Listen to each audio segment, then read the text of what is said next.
Okay guys, so in this video, I'm gonna show you what we did today in class. So this is gonna be 1.5, and it's the continuation of what we learned last Thursday. So continuation of variables on both sides, So I'm gonna show you two examples and how to solve them.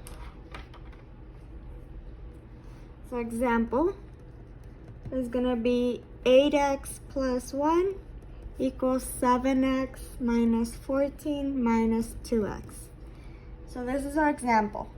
So what we have to start by doing is by combining any like terms. So if you remember, if you took notes on this from last time, we had this simplifying, distributed, and combine like terms if needed. That was our first step to solve these.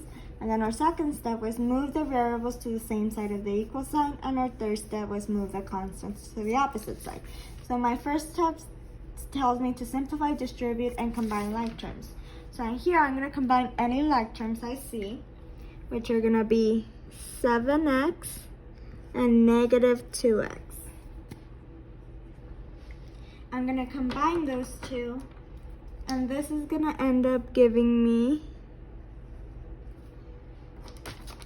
8x plus 1.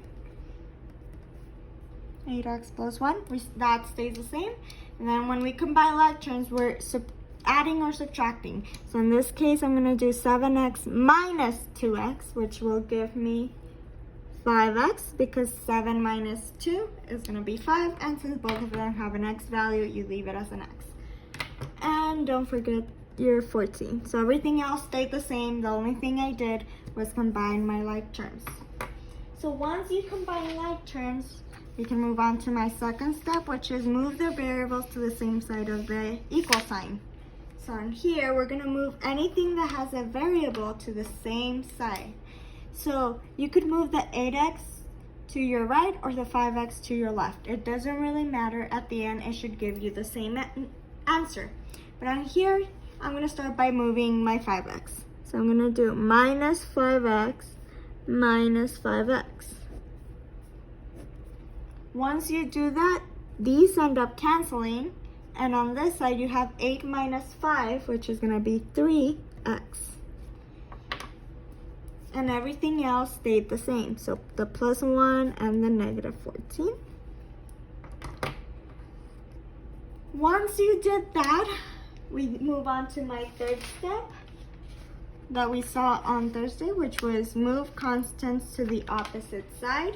So move constants to the opposite side. So my 1, I'm going to move it to the opposite side of where the 3x. And to do that, I'm going to do minus 1, minus 1.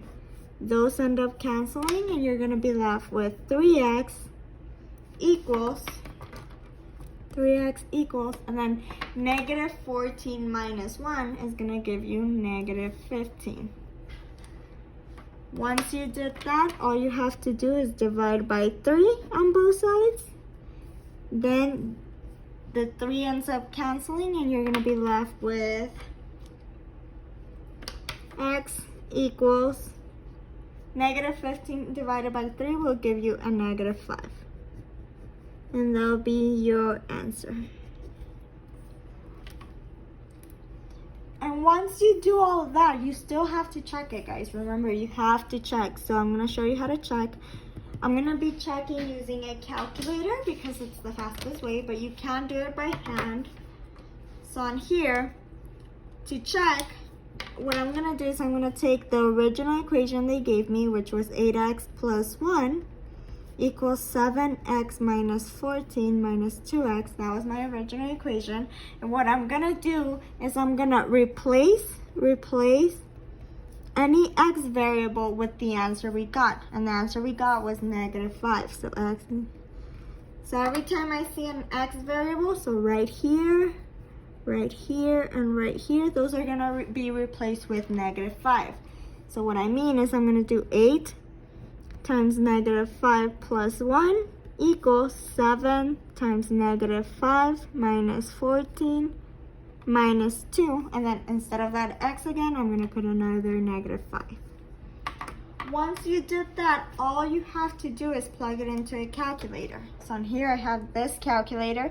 I'm going to look at this side of the equal sign, and I'm going to plug that part into the calculator. So it's going to be 8 times negative 5 plus 1.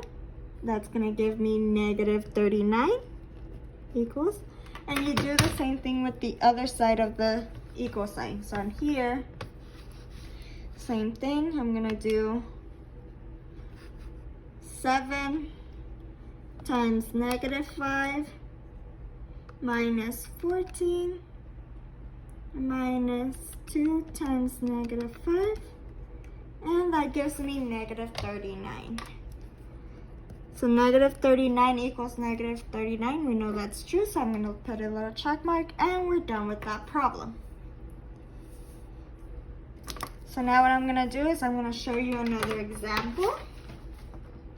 So our second example that we're going to see with these type of problems is going to be 5 minus 7 times x plus 1 equals negative 10x plus 3. So that could be our next problem that you see. So with these, you always start with, again, our first step, which is simplify, distribute, combine like terms, and it's only if needed. So here, we're gonna start with distribution because I see a parenthesis right here. So I'm gonna multiply this negative 7 times x. Notice I'm multiplying the entire negative 7, including the sign in front of it. Then negative 7 times 1. So when I do that, I'm going to get 5. And then negative 7 times x is going to be negative 7x. And then negative 7 times 1 is going to give me negative 7. And everything else stays the same. Once you do distribution, you have to make sure that you simplify or combine like terms. So on here, on this side of the equal sign, we can see that I can combine something. And on here, I can combine 5 and negative 7. So I can do 5 minus 7. So 5 minus 7. 5 minus 7. And I know it's a minus because there's a negative in front of the 7. So 5 minus 7 is going to give me negative 2. And everything else stays the same.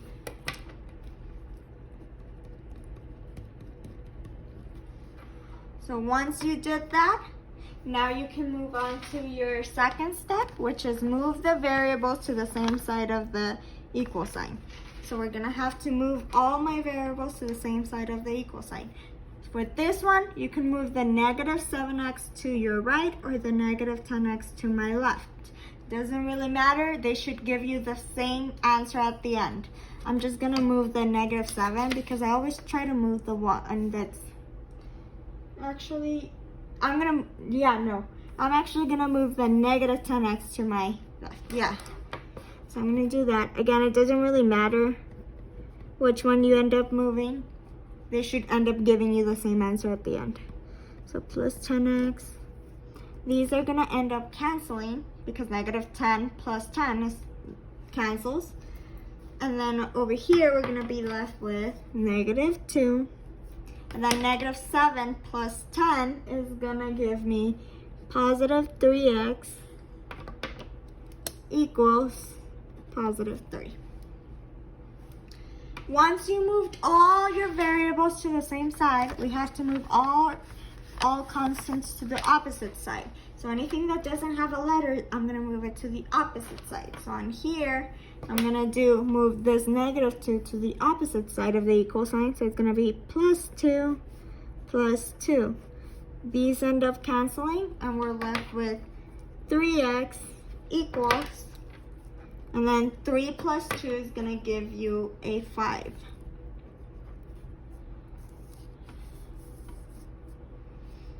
Once you do that, what you have to do is divide. So divide by 3, divide by 3. And this is going to give these cancel, and we're left with x equals 5 divided by 3. You could leave it as a fraction or turn it into a decimal, whichever you prefer. I find fractions a bit nicer, so I'm just going to leave it as a fraction. And again, on this one, you would check it the same way. Just use a calculator to check it.